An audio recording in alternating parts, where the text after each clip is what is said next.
যান পেছনে যান।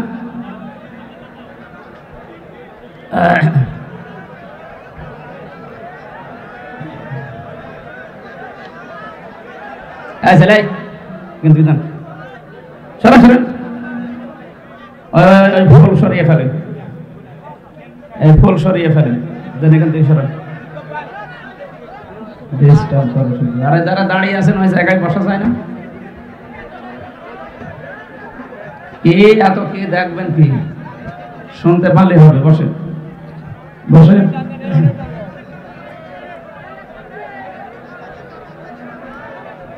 এই যে এটা সরিয়ে ফেলেন,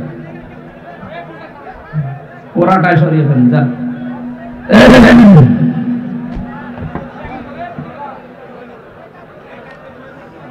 আলহামদুলিল্লাহি রাব্বিল মাশরিকাইন ওয়া রাব্বিল মাগরিবাইন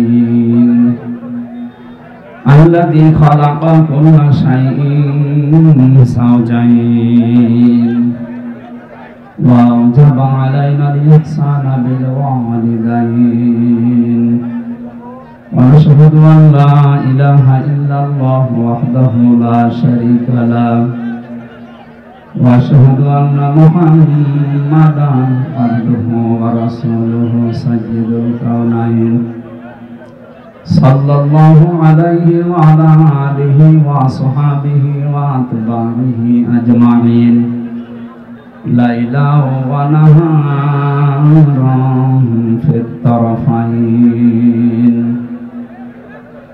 فقد قال الله تعالى في كلامه المجيد وبرهانه التوحيد أعوذ بالله من الشيطان الرجيم بسم الله الرحمن الرحيم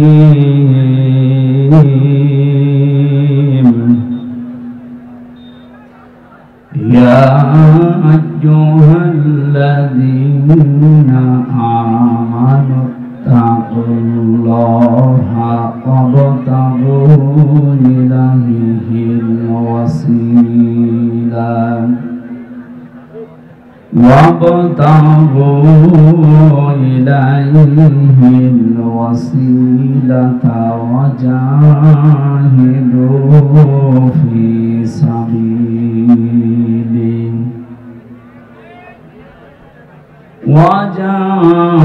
وجاهدوا في سبيله لعلكم تفلحون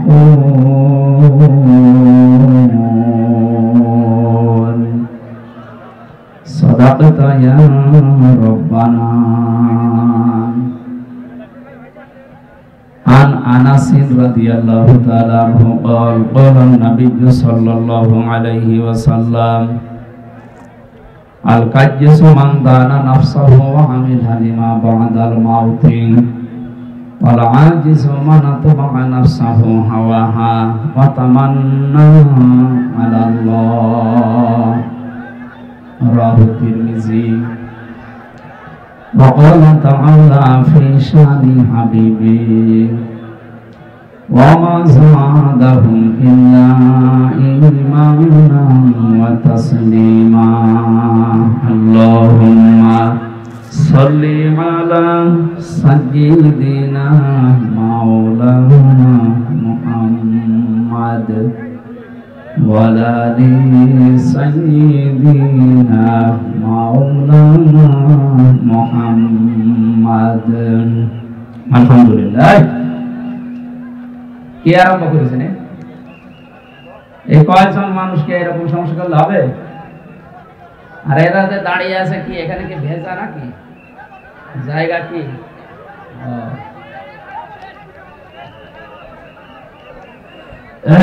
বাংলাদেশের ঐতিহ্যবাহী জেলা বগুড়া,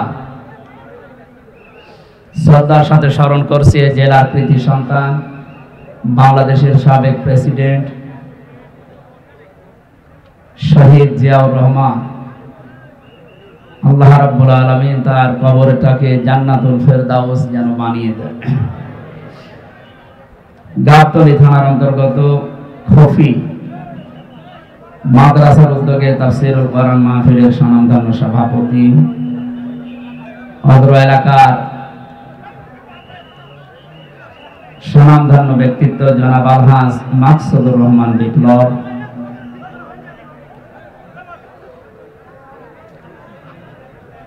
উপস্থিত আছেন আলহাজ মোহাম্মদ আজহার আলী পরামানি, প্রধান অতিথি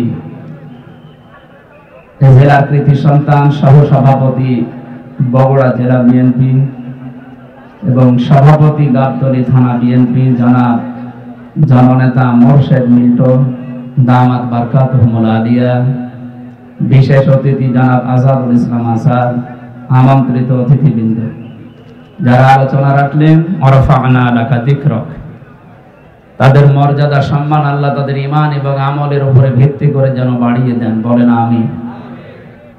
সামনে বসা মুসলমান ভাইরা, পর্দার আড়ালের সম্মানিত মা এবং বোনেরা, প্রাণ প্রিয় বগুড়াবাসী, আমি এই গাবতলী থানায় প্রবেশ করে ওই লোকটাকে খুঁজছিলাম। আগস্টের 5 তারিখের আগে এখানে আসার কারণে যিনি আমাকে এই মাঠের ভেতর দিয়ে তাড়া দিয়েছিল।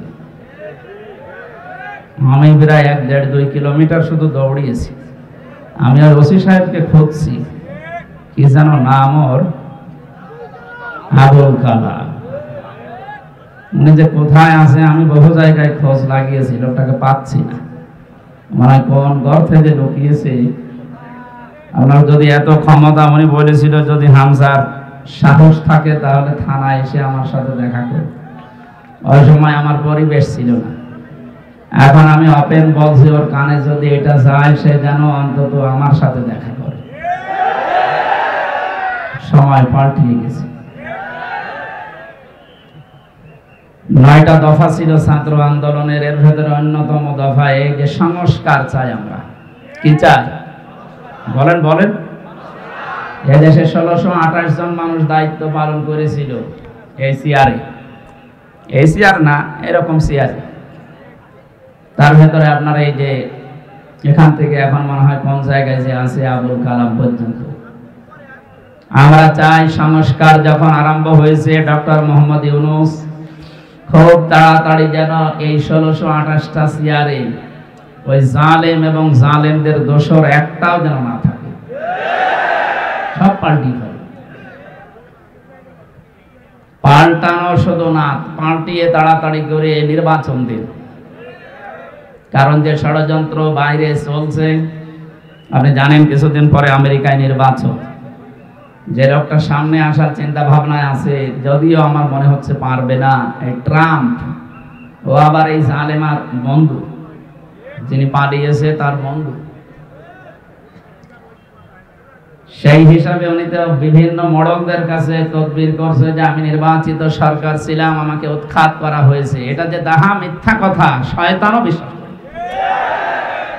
আপনি যদি শয়তানকে এখন ডাক দিয়ে বলেন যে 15 বছরকে উনি নির্বাচিত ছিল, শয়তান পর্যন্ত বলবে না। কথা বলে না কেন?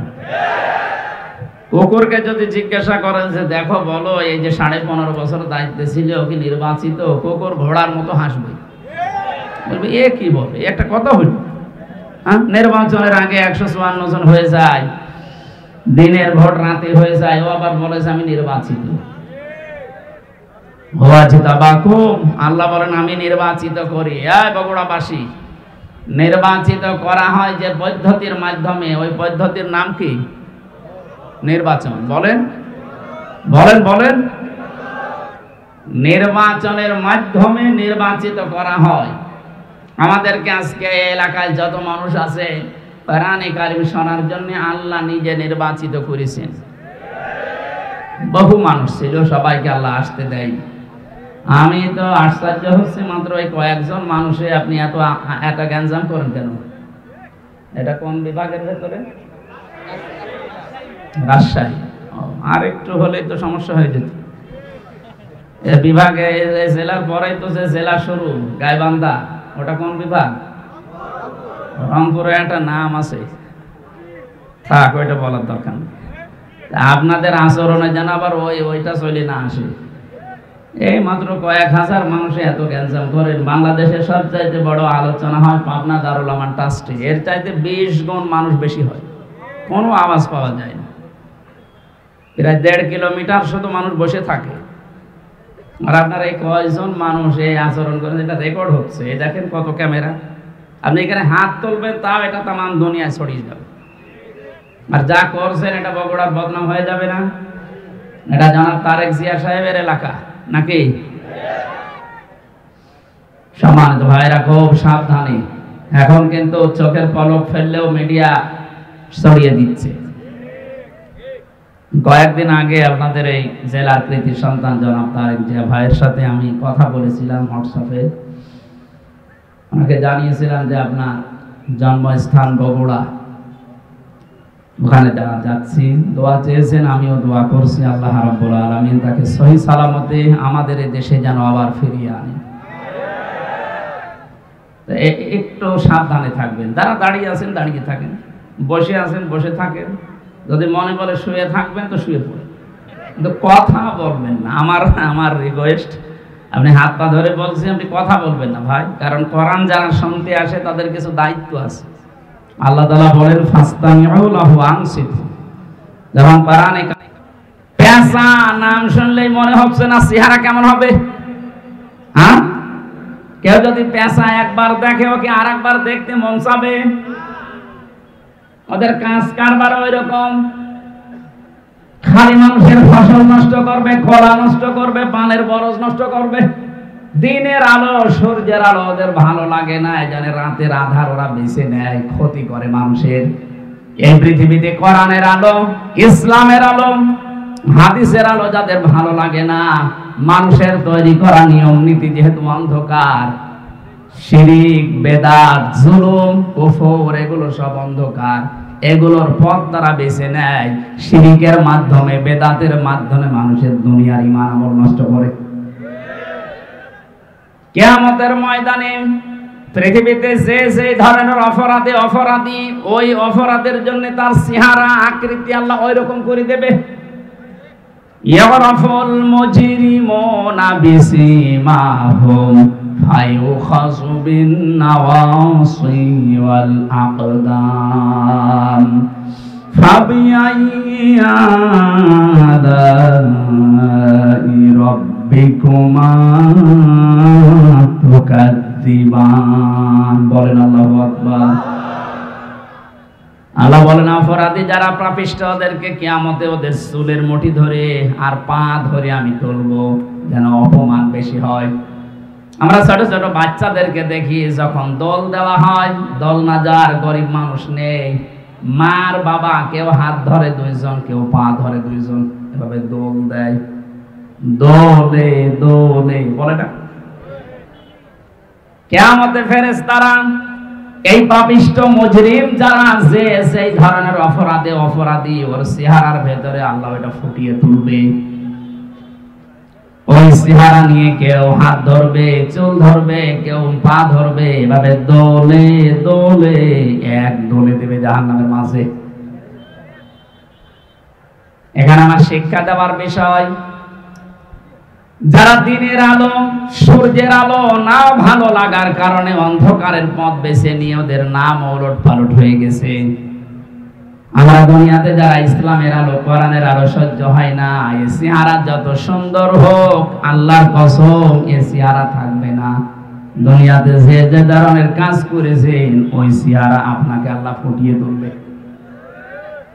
পৃথিবীতে দেখবেন এই যে শুকরের কাজ কি, নিজের মেয়ে ছেলে বউ এগুলো নিয়ে যায় এক জায়গায় বসে বসে আরেকজনের সাথে গল্প করে, আর ওগুলো সব কচু খেতে ছেড়ে দেয়। যাদের সাথে ছেড়ে দিয়েছে সবই তোর মাহারাম নাকি? দুনিয়াতে বহু এই শুকর মার্কা মানুষ দেখতে পাওয়া যায়, নিজের বউ সুন্দরী, নিজের মেয়ে, নিজের পুত্রবধূ এগুলো নিয়ে যায় মার্কেটে, বিভিন্ন অনুষ্ঠানে, দোকানে, নিজে এক জায়গায় বসে বসে গল্প করে, আর ওগুলো সব আল্লাহর রাস্তায় ছেড়ে দিয়েছে।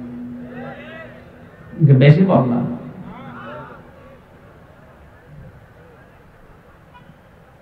অনেকে এমনও দেখা যায় নিজের স্ত্রী যদি একটু সুন্দর হয় ও দিশাই পায় না, করবে কি? ও মনে করে মানুষকে দেখাতে পারলেই সওয়াব। আমি যখন বিশ্ববিদ্যালয়ে ছিলাম ওই সময় দেখে কুষ্টিয়ার ওই যে গোল চত্বরে একজন নিয়ে যাচ্ছে মোটরসাইকেলে করে তার বউ। সালাম দিলাম, কে? আমার ভাবি। কি পরিয়েছেন? কি শাড়ি না মশারি? না একবার তাকানোর পর আর তাকানো যাচ্ছে না, এত পাতলা। আমার কানের কাছে মুখ নিয়ে বলছে, হামজা আমি তো সারা জীবন দেখলাম, আমি আর কত দেখবো? এলাকার মানুষের হক নেই, হক আদায় করে বেড়াচ্ছে।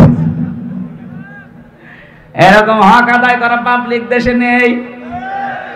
যারা নিজের বউ দিয়ে, মেয়ে দিয়ে, পুত্রবধূ দিয়ে হক আদায় করেন, কিয়ামতের দিনে আকৃতি আল্লাহ বানিয়ে দেবে শুকুরের।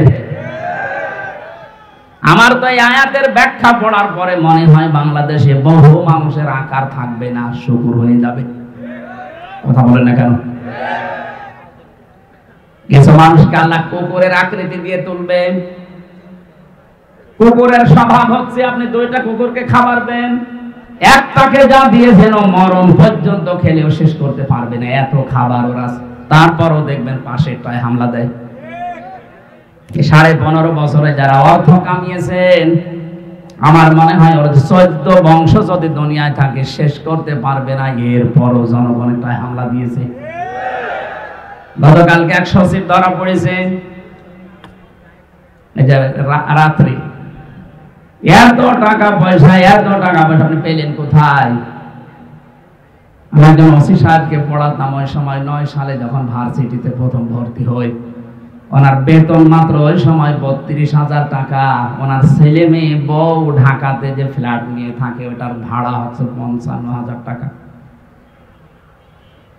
আমি একদিন বললাম, স্যার আপনার বেতন 32,000, অথচ আপনার ফ্ল্যাট যেটা ভাড়া আছে, আপনার বউ ছেলে মেয়ে থাকে ঢাকাতে, এটা 55,000। কিভাবে কি? হুজুর সব আল্লাহ চালায়। কে চালাচ্ছে? সব আল্লাহ চালাচ্ছে।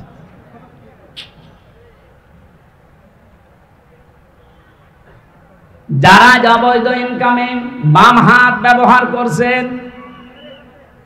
আমি আমার ইমান থেকে কথা বলছি, আল্লাহর কসম, আপনার এই বাম হাতের ইনকামে যত কোটি কোটি টাকা পয়সা কামাই করবেন, অর্থ সম্পদ বানাবেন, আপনার এই অবৈধ টাকা আপনার বউ আপনার ছেলে মেয়েরা 2 পায়ে দাঁড়িয়ে আছে ভোগ করার জন্য।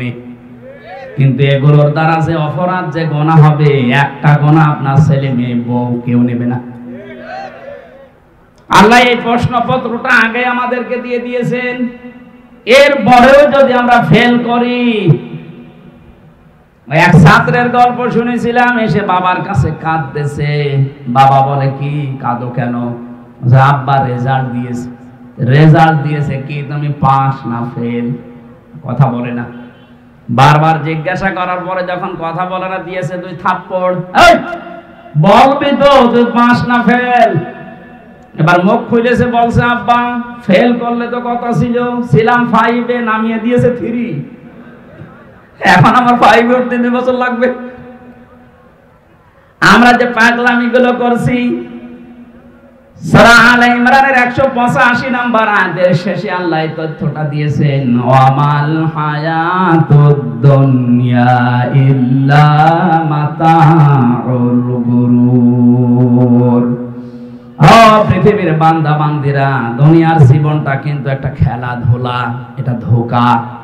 তোর স্ত্রী তোর জন্য ধোঁকা, তোর সন্তান আদি মা বাবা, এমনকি দুনিয়ার যত মানুষ তোকে ভালোবাসি বলে দাবি করে, সবগুলো ধোঁকা। এগুলো সব কাট হয়ে যাবে চোখ বন্ধ হওয়ার পর। ফাইদা নুফিখা ফিস সূরি ফালা আনসাবা বাইনাহুম ইয়াউমাইযি ওয়ালা ইয়াতাসাআলুন।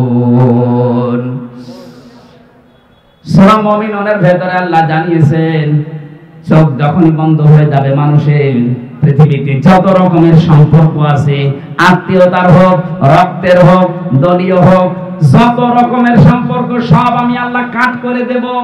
নসবের বহুবচন আনসাব, একটা সম্পর্ক তো থাকবে না। এ প্রশ্নপত্র হাতে পাওয়ার পরেও যদি কোনো জ্ঞানী মানুষ আমরা ফেল করে বসি, তবে আমাদেরকে 5 থেকে 3 না 5 থেকে 1 নামানো দরকার। আমি সহ যারা আছি এরকম পাগল, আজকে থেকে আর পাগলামি যেন না করি। আমার কথা বুঝতেছেন? কিয়ামতে যদি কুকুরের স্রোত নিয়ে ওঠা লাগে যে আমি কি করলাম এ বিশাল সম্পদের পাহাড় তৈরি করে, আমি ভোগও করতে পারলাম না, দুনিয়াতে যদি এই অপমান, এই যে সচিব যিনি ধরা পড়েছে রাতে, ওনার যে এখন কি হবে উনি জানি আর আল্লাহ জানে। আর ইসলামী রাষ্ট্র হলে ওনাকে তো এখন ফাঁসি দেওয়া হইতো। যে কয়জনই ধরা পড়েছে আপনি তাকান, এক একজনের শুনলাম 620টার উপরে বাড়ি আছে তার, সারা পৃথিবী মিলে। ভ্যান চালকের মতো যদি হালাল রোজে উপার্জন করা লাগতো, কিয়ামতের আগে এই পৃথিবীতে কেউ 620টা বাড়ি বানাতে পারতো না। অথচ 15.5 বছর অলরেডি অনেকে বানিয়েছে। 350 এমপি এবং নির্বাচন কমিশনের যে 15 জন দায়িত্বে ছিল, একজন পটল তুলেছে, এখন 14 জন আছে। প্রত্যেকের এখন হিসাব নেওয়া হচ্ছে যে টাকা পেলেন কোথায় বলেন। ইসলাম যদি এদেশে থাকতো, হিসাব না, শুধু ধৈর্য আর প্রমাণ হলেই কে আল্লাহ ফাতে করে দিত। এইটা দেখার পরে কিয়ামত পর্যন্ত এই দেশে আর অবৈধ সম্পদের পাহাড় কেউ গড়তো না। এটা বন্ধ করা দরকার। আর এটার জন্য কোরআনে কারিমের আইন ছাড়া বানানো আইন দিয়ে সম্ভব না। যেহেতু এখনো কোরআনে কারিমের আইন দেশে আসেনি, আমরা যারা বিবেকবান আছি, কিন্তু বিবেকটা কাজে লাগান। কুকুরের মতো স্রোত নিয়ে কিয়ামতে উঠলে কি হবে আপনার? আপনি মনে করেন 2000 বছর হায়াত পেলেন, 2000 বছর পরে তো মরবেন নাকি? কথা বলেন না কেন? আপনার কাছে কত বড় বড় মহারথী কবরে চলে গেছে। বিশ্ব নবীকে আজরাইল অফার দিয়েছিল, আপনি যদি থাকতে চান যতদিন ইচ্ছা থাকতে পারবেন। নবীজি বলেছেন তারপরে কি? বলে হ্যাঁ, তারপরে মরা লাগবে। নবীজি বললেন দেখো, মরা যদি লাগবে তখন আমার রেখে যাওয়া দরকার নেই, আমার নিয়ে চলো। তারে তো অফার দেওয়ার পরেও তিনি গ্রহণ করেননি, আর আপনার অফার নেই। সর্বোচ্চ এদেশের এখন গড় আয়ু হচ্ছে 65-67 বছর। এরপরে যদি বেঁচে থাকেন, মনে করবেন আপনি বোনাস পেয়েছেন, আমাদের হায়াত ধার করে বেঁচে আছেন। কথা বলেন না কেন? যিনি পালিয়ে গেছে বারবার ওখান থেকে, যে মোবাইলে কল রেকর্ড করে এডিটিং করে ফাঁস করছে, বলছে আমি আসতেছি, লিস্ট করে রাখো। আপনি আবার কবে আসবেন? আপনার যা বয়স, এ বয়সে তো এমনি আমাদের হায়াত নিয়ে আপনি বেঁচে আছেন। কথা বলেন না কেন? 65 থেকে 67 যদি গড় আয়ু হয়, তাহলে ওনার বয়স এখন, এই কথা বলেন না, উনি আমাদের হায়াত নিয়ে বেঁচে আছে, তারপরও বলছে আমি আসতেছি। আমরা এই মুহূর্ত থেকে শুধু মাহফিল শুনতে আসা না, আমরা এই মুহূর্তে সিদ্ধান্ত নেওয়া লাগবে কিয়ামতে যেন আমার আকৃতিটা অন্তত হামজার আকৃতি থাকে, কুকুর হয়ে না যায়। কিছু মানুষের আকার হবে সাপের মতো। তাফসিরে ফি জিলালিল কোরআন মুফাসসির লিখেছেন, সূরা রহমানের এই তাফসিরে 10 প্রকার আকৃতির কথা ওখানে আছে। সাপের কাজ কি? একটা মানুষকে সবল দেয়, লোকটা মারা যায়, সাপের কোনো লাভ হয়? বলেন না কেন? এই 15.5 বছর আপনি তাকান, অধিকাংশ মানুষের চেহারা আচরণ কিয়ামতে সাপের মতো হবে। কারণ এরা সকাল থেকে ওঠার পরে বিকাল পর্যন্ত শুধু ধান্দায় থাকতো, কার ক্ষতি করব, কাকে বিপদে ফেলবো, কাকে মিথ্যা মামলা দিয়ে ধরিয়ে দেব। লোকটার মাঝখানে ক্ষতি হয়ে যেত, এর কোনো লাভ হতো না। আর এর লাভ হয়তো একটু পদ পেত। কারণ এই দেশে যত নিরীহ মানুষকে আপনি বিপদে ফেলতে পারবেন, এই জালেমদের নীতি ছিল তাকে উপরে তুলে দেওয়া। কি হয়েছে এখন আপনার? এখানে আহ্বান জানাচ্ছি, শুধু দুনিয়া না, আর একটা জগৎ যেহেতু সামনে আছে, আমাদের আকার আকৃতি যেন সাপের মতো, কুকুরের মতো, শুকুরের মতো, পেশাবাদুর সামসিকার মতো হয়ে না যায়। আমাদের এই আকার আকৃতি যেন কিয়ামতে আল্লাহ মানুষের মতো রাখে। বলেন আমিন। আব্রাহামান কাল থেকে এমন এমন নিয়ম নীতি চালু করা আছে ইসলামের নামে। হে নবী যখন কোরআনের তাফসীর করবেন, ব্যাখ্যা করবেন, ওইগুলো টিকবে না। কারণ কোরআন মানে আলো, আলো আসলে অন্ধকার দূর হবে। আলো জ্বালালে অন্ধকার দূর।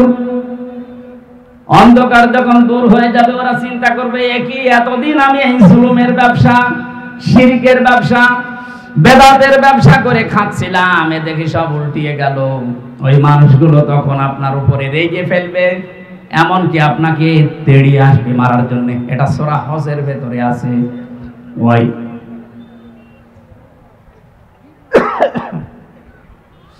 وَإِذَا تُتْلَى عَلَيْهِمْ آيَاتُنَا بَيِّنَاتٍ تَعْرِفُ فِي وُجُوهِ الَّذِينَ كَفَرُوا الْمُنكَرَ। আল্লাহ পাক বলেন, যখন আমার আয়াতগুলো তেলাওয়াত করে বিশ্লেষণ করবেন, বায়্যিনাত মানে দলিল আর প্রমাণ দিয়ে দিয়ে বলবেন, হে নবী দেখবেন কিছু মানুষ আছে ওরা রাগে ফুলবে এবং আপনার দিকে তেড়ে আসবে। এখানে কোরআনে হারাজনের ব্যাখ্যা এই দুইটা পড়েছি, না বুঝে রাগ করা এবং কিছু মানুষের ব্যবসা বাণিজ্য বানানো সেগুলো বন্ধ হয়ে যেতে পারে, তখন তারা মন খারাপ করবে, রাগ করবে। এই ধরনের মানুষ সারা পৃথিবীতে আছে, বগুড়ায়ও আছে। কথা বলে না কেন? আমরা কারো দিকে না তাকিয়ে কে খুশি হবে বেজার হবে না, আমার আল্লাহর দিকে তাকিয়ে আমরা আরম্ভ করছি। সূরা মায়দা 35 নাম্বার একটা মাত্র আয়াত পড়েছি। জওয়ান খুলে কোরআনের সোনালী আয়াত পড়েন, আউযু বিল্লাহি মিনাশ শাইতানির রাজিম, বিসমিল্লাহির রহমানির রহিম, ইয়া আইয়ুহাল্লাযীনা আমানুত্তাকুল্লাহ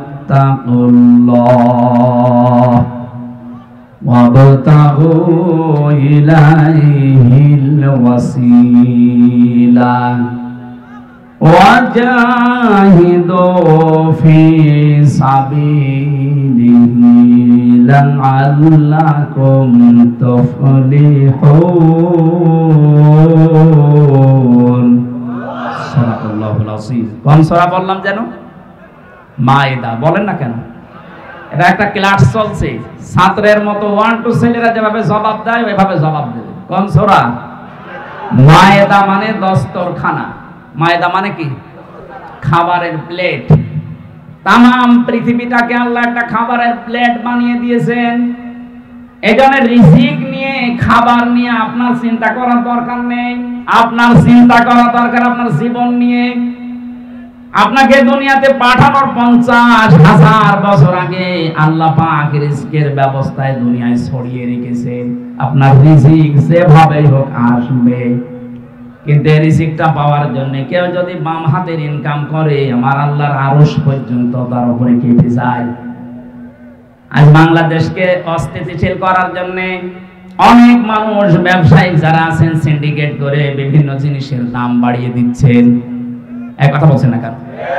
আপনার কত টাকা লাগবে? বিশাল তিমি মাছে টন টন খাবার লাগে প্রতিদিন। আল্লাহ তার রাজ্জাক নামের কারণে যদি এই তিমি মাছকে খাওয়াতে পারে নদীর ভেতরে, সাগরের ভেতরে, মহাসমুদ্রে, আপনি মানুষ হামজা কয়েক ছটাক মাত্র খাবার লাগে, এ খাবার আল্লাহ তার রাজ্জাক নামের কারণে দিতে পারে না। আপনি কোন কারণে বাম হাতের ইনকাম করেন বলেন তো? কি কারণে সিন্ডিকেট করছেন এই ব্যবসায়ীরা? হাদিস পড়েছি, যারা মানুষকে কষ্ট দেওয়ার জন্য ব্যবসায়ী যারা, ওয়াইলুল লিল মুতাফফিফিন আল্লাযীনা ইযা তালু আলান নাসি ইস্তাওফুন। এই পৃথিবীর ময়দানে যারা খাদ্য ভেজাল দেয়, ওজনে কম বেশি করে, আর সিন্ডিকেট করে করে মানুষকে কষ্ট দেওয়ার জন্য খাবারকে সংকট তৈরি করে, এগুলো আল্লাহর ভাষায় জালিম। এটা রেকর্ড হচ্ছে, সারা বাংলাদেশে যাবে। সবাইকে জানাচ্ছি, আজকে থেকে আপনি ফিরে আসবেন। এই সিন্ডিকেট যারা করছেন তারা জালেম। তারা কি? জালেমের বিরুদ্ধে আল্লাহ বলেন আমি নিজে মামলা দেব। সুতরাং সিন্ডিকেটের মাধ্যমে যারা জালেম হয়ে যাচ্ছেন আর টাকা পয়সা আপনার কিছু আসবে, কিন্তু আপনি জালেমের খাতায় নাম লিখান, কিয়ামতের দিন আল্লাহ নিজে আপনার বিরুদ্ধে মামলা দায়ের করবে। তখন আপনার এই সম্পদ, আপনার এই ছেলে মেয়ে, এই বউ দলের লোক সব দিয়েও পার পাবেন না। সূরা আলে ইমরান এটা আছে, কিয়ামতে কাফেরেরা তামাম পৃথিবীর সব দেওয়ার জন্য আল্লাহকে বলবে, এগুলো সব দিয়ে দিলাম, আল্লাহ তুমি আমাকে অন্তত বাঁচাও। আল্লাহ পাক বলেন কখনোই না। এটা সূরা মারিজের ভেতরেও আছে। ইয়াওয়াদুল মুজরিমু লাউ ইয়াফতাদি মিন আযাবি ইয়াউমিদিন বিবানি ওয়া সাহিবাতিহি ওয়া আখিহি ওয়া ফাসিলাতিহি আল্লাতী তুবি ওয়া মান ফিল আরদি জামিআ সুম্মা ইউনজি। আল্লাহ পাক বলেন প্রথমে যখন বিচার করব, এই মানুষগুলোর যারা জালেমের তালিকায় নাম আছে এদেরকে ডাক দেওয়া হবে। সিন্ডিকেট করলে তার নাম আল্লাহর তালিকায় কি বলেন তো? আরো জোরে, জোর হলো না, আরেকবার। এদেরকে ডাকার পরে ওরা বলবে, আল্লাহ আমার এই যে মেয়ে আছে, আমার বউ আছে, আমার স্ত্রী সন্তান আছে, আমার টাকা পয়সা যা আমি কামাই করেছি বৈধ অবৈধ মিলে, অমাং ফিল আরদি জামিআ, এমনকি দুনিয়া যা আছে আমার স্থাবর অস্থাবর সব আমি দিয়ে দিলাম। এগুলো কি আর কি মনে হচ্ছে আপনার কাছে? আল্লাহর কথা কোনো মিথ্যা নেই। আল্লাহ বলেন এর পরেও লোকটা কেঁদে কেঁদে শেষে বলবে সুম্মা ইউনজি, আমাকে আপনারা মাফ করেন। আজকে সচিব যেভাবে হাত জোড় করেছে সেনাবাহিনীর কাছে যে যা আছে সব নিয়ে যান, আমারে বাঁচান, ওরা ছেড়ে যাচ্ছে। সেনাবাহিনী যদি আপনাকে না ছাড়ে অবৈধ ইনকামের কারণে, কিয়ামতে মাহশারে আদালতে কোটি কোটি মানুষ থাকবে, সবার সামনে আপনার বিচার হবে। আল্লাহ পাক বলবেন না, কাল্লা, কখনোই না, ইন্নাহা লাযা, তবে আমি লাজাই দেব। লাজা কি? না, কাল্লা ইন্নাহা লাযা, তবে আমি লাজাই দেব। কোরআনে কারিমের সূরা মারিজের আয়াতের ভেতরে আল্লাহ বর্ণনা দিয়েছেন লাজাই দেওয়া হবে তোরে। নাযাআতাল লিশাওয়া তাদউ মান আদবারা ওয়া তাওয়াল্লা ওয়া জামাআ ফাআওয়া। লাজার প্রথম পরিচয় আল্লাহ বলেন এমন একটা জাহান্নামের দরজা দিয়ে তোরে প্রবেশ করাবো, ওই ঘরে ঢুকলেই তোর চামড়া আগে আলাদা হয়ে যাবে। পৃথিবীতে বহু শাস্তির জায়গা আমি দেখেছি। আয়না ঘরে আমারে 10 দিন যে অত্যাচার করেছিল ওরা আমার উপরে, আমি নিজে তো সাক্ষী, আমি দেখেছি। উল্টো করে আমারে ঝুলিয়েছে, চোখ বেঁধে পেছনে হাত হ্যান্ডকাপ দিয়ে মাথায় দড়ি দিয়ে 11 ঘন্টা টাঙিয়েছে। খাবার দাবার না, পানি চেয়েছিলাম, বলে পানি নেই। বড় প্রশ্ন আমাকে করেছে, যে সমস্ত জিনিস দিয়ে যে নখ তুলে নেয়, এই সমস্ত জিনিসগুলো সামনে এনেছিল। অত্যাচার জুলুম যতটুকু আমি পেয়েছি, কিন্তু আমার শরীর থেকে কোনো চামড়া খসেনি। কথা বুঝতেছি? আর কিছু মানুষের নখ তোলা আছে আমি দেখেছি। ওই মাটির নিচে যে ঘরের ভেতর আরো অত্যাচার করে, ওই মানুষগুলোর কিছু হাড়ও আমাকে দেখিয়েছে যে এইগুলোকে শেষ করে ফেলেছি। শিবিরের কেন্দ্রীয় সাবেক সভাপতি দেলাওয়ার ভাই এবং মাসুদ ভাইকে যারা কুত্তার মতো পিটিয়েছিল, কুকুরকে যেভাবে মানুষ পিটায়, লাঠি দিয়ে, গোটা দিয়ে, লাঠি দিয়ে যেভাবে মারে, আমারে বলছিল যে এইভাবে আমরা মেরেছিলাম। আল্লাহ এমন শোধ নিয়েছে, এখন তারা গর্তের ভেতর থেকে বের হওয়ার কায়দা নেই। তা আমি এখানে নাযাআতাল লিশাওয়া এর ব্যাখ্যায় কথা বলছিলাম। পৃথিবীতে বহু শাস্তির জায়গা আমি দেখেছি। পৃথিবীর বড় বড় হাজতখানার নাম শুনেছি, কারাগারের। আমেরিকার ওই কারাগার খুব কঠিন, ব্রিটেনের কারাগার খুব কঠিন, রাশিয়ার কারাগার খুব কঠিন, কিন্তু মানুষের চামড়া তুলে ফেলে এমন জায়গা আমি শুনিওনি, পাইওনি। আল্লাহ বলেন এমন একটা ঘর বানিয়েছি, ওখানে ঢুকলে আগে চামড়া খসে যাবে। এই লাসা কাদেরকে ডাকবে জানো? দুইটা গুণ যাদের ভেতরে আছে, ওদেরকে লাসায় ডাক দেবে, আসো ভাতিজা আসো, বলে না এটা? আসো ভাতিজা আমার দিকে আসো। কাদের? যারা সত্যকে সত্য জানার পরে মুখ ফিরিয়ে থাকতো। এ বাংলাদেশে এই রোগ বেশি, চোখে আঙ্গুল দিয়ে দেখিয়ে দেওয়া হয়, এরপরও ঘাড় ঘুরিয়ে চলে যায়। এটা কি করা লাগবে? ফেরেশতা এসে আপনাকে পিটাবে, তাহলে তো সব হয়েই গেল। নবীজিকে আল্লাহ জানিয়েছেন, হে নবী আপনি দাওয়াতি কাজগুলো করেন। ওরা যে মানতে চায় না, ওরা কি চায়? ওরা কি চায় যে মেঘ থেকে কেউ এসে আপনার নবুয়তের সাক্ষী দিবে। এরকম যদি কেউ দেয় তাহলে আমার দুনিয়ায় পাঠানোর দরকার কি? এটা তো পরীক্ষার জায়গা। আমাকে না দেখে ওরা ফিরে আসে কিনা আমি এটা দেখতে চাই। সুতরাং সত্যকে সত্য জানার পরেও যারা মুখ ফিরিয়ে চলে যান, ঘাড় ঘুরিয়ে চলে যান, আপনার স্থান হবে ওই লাসায়। গেলে আপনার চামড়া আগে খসে যাবে। দুই নম্বরে যারা মাল সম্পদ জমা করে আর বারবার হিসাব করে কত হচ্ছে। এই 15.5 বছরে বহু মানুষ এই করেছিল, শুধু জমা করতো আর হিসাব করতো। এরকম হয়েছে। একটা এখন ভোগ করার কোন কায়দা আছে? এখন যে দাবি করবে এইটা আমারও, দাবি করলে মার খাবে। আমার ভাইরা, আমি যে কথাটা তুলেছিলাম, সূরা মায়েদা আল্লাহ রাব্বুল আলামিন জানাতে চেয়েছেন, বান্দা মাত্র কয়েক 6টা খাবার লাগে তোমার জন্য। এতটুকু খাবারের জন্য তুমি ডান বাম হাত কিছু মানো না, সব হালাল করে নাও। বাবা শাহজালাল, সব হালাল। অথচ তাম দুনিয়াটা আমি দস্তরখানা খাবারের প্লেট বানিয়েছি। আজ যারা সিন্ডিকেট করে করে মালের দাম বাড়িয়ে দিচ্ছেন, কিয়ামতে আপনাকে আল্লাহ নিজে লাজায় ঢুকিয়ে দেবে। বলেন নাউজুবিল্লাহ। এটা শুধু যদি বগুড়ার জন্য হতো, এই আয়াতগুলো আমি পড়তাম না। সারা বাংলাদেশ সহ বিশ্বের সব জায়গায় এটা বিভিন্ন ভাষায় যাবে। সবাইকে উদ্দেশ্য করে বলছি, আমরা যেন পাগলামি না করি। কার জন্য করছেন? যার জন্য করছেন ওইটাই আপনার দুশমন হয়ে দাঁড়াবে। আল্লাহ পাক এই সূরাতে যতগুলো আয়াত দিয়েছেন, মাত্র একটা আয়াত আমি পড়লাম। 120টার উপরে আয়াত আছে।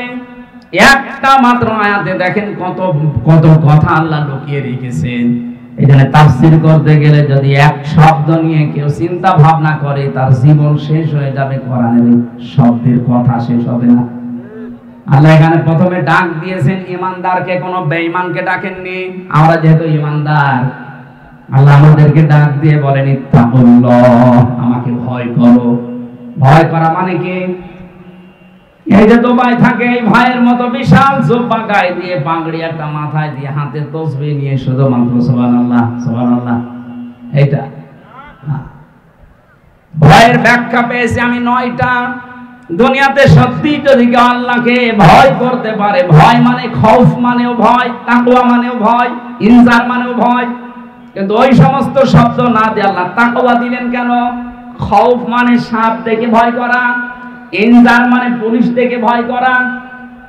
কিন্তু তাকওয়া মানে আল্লাহর এমন ভয়, আল্লাহকে না দেখে ভয় করা শুধু না, তার নিষিদ্ধ কাজগুলো ঘৃণা করে ছেড়ে দেওয়া।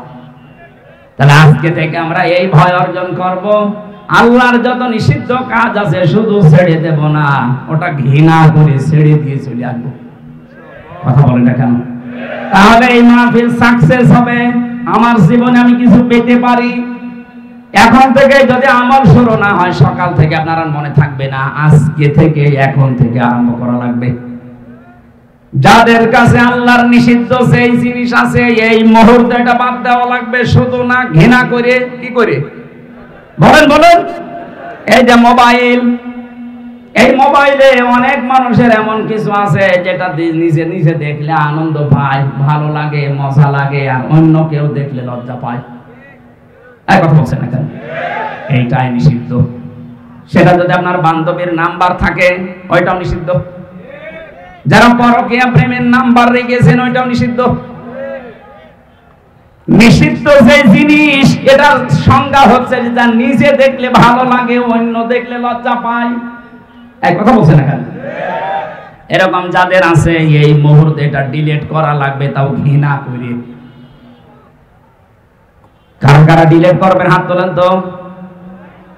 কি আছে দেখি, মোবাইল দেখি, মোবাইল দেন।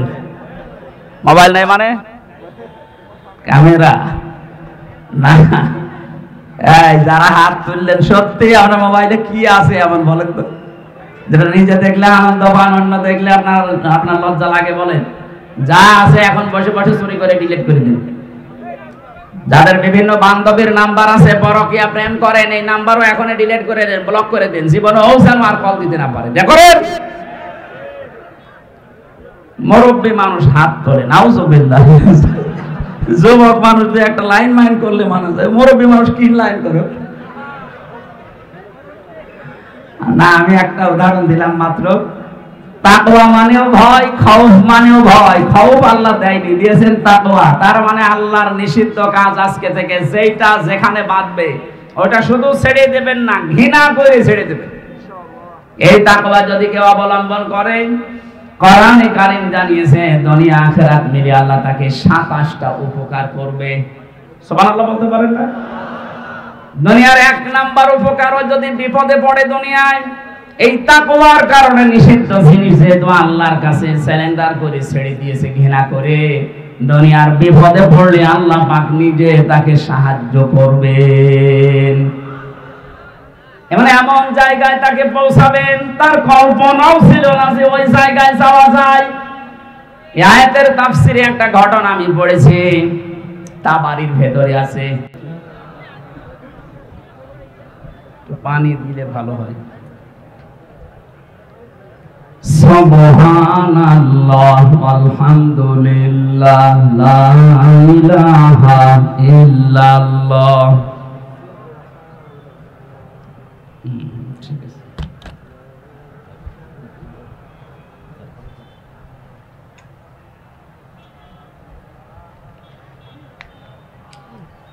জিনিসপত্র তো ভালোই লাগিয়েছে না। ঠিক আছে, রুচি আছে এদের।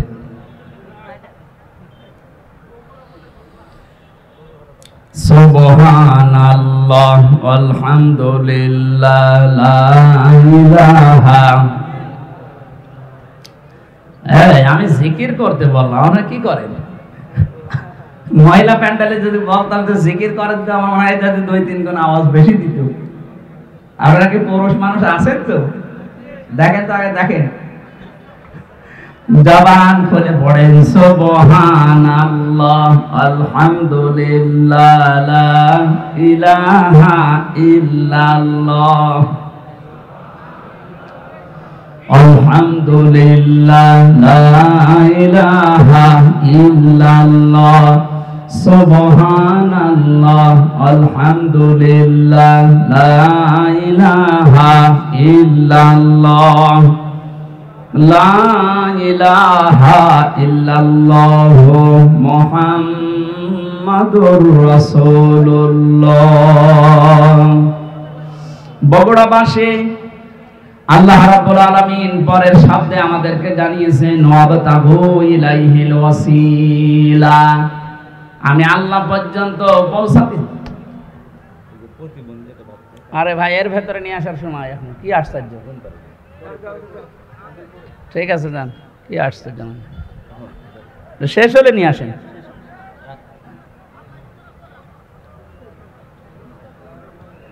কেবল বাদাল মাদাল দিয়ে শুরু করলো, এক বেদের মেয়েছে একবারে বাদাল ভেঙে দিয়েছে। আমি শেষ করে দিই নাকি?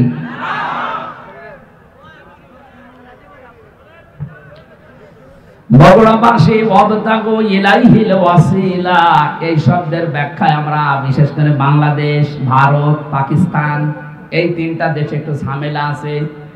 আমরা অনেকেই শুনি, অনেকেই মনে করি ওয়াসিলা মানে কোন পীর সাহেবকে ধরার মাধ্যমে আল্লাহ পর্যন্ত পৌঁছাতে হবে না। কোরআনে কারীমের তাফসীরের ভেতরে ওয়াসিলা শব্দের আমি 2টা অর্থ পেয়েছি। 1 নম্বরে ওয়াসিলা মানে নেক কাজ, 2 নম্বরে ওয়াসিলা মানে নবীর সম্মান। আপনি আল্লাহর কাছে পর্যন্ত যদি পৌঁছাতে চান, জীবনের নেক কাজ দিয়ে যাওয়া লাগবে, অথবা নবীর সম্মান, মুহাম্মদুর রাসূলুল্লাহর সম্মানকে দুনিয়ায় দেখিয়ে তারপরে যাওয়া লাগবে। তার সম্মান আজ ভুলণ্ঠিত হচ্ছে, তার আদর্শ আজ আমাদের কাছে নেই। এই আদর্শ গ্রহণ করে তাকে সম্মান দেওয়ার মাধ্যমে আপনি আল্লাহর কাছে একটা পজিশন তৈরি করতে পারবেন। তাছাড়া আমার অমুক বাবা ছাড়া আল্লাহর কাছে যাওয়া যাবে না, এটা বানানো কথা, ওদের দরবারের কথা ওইটা।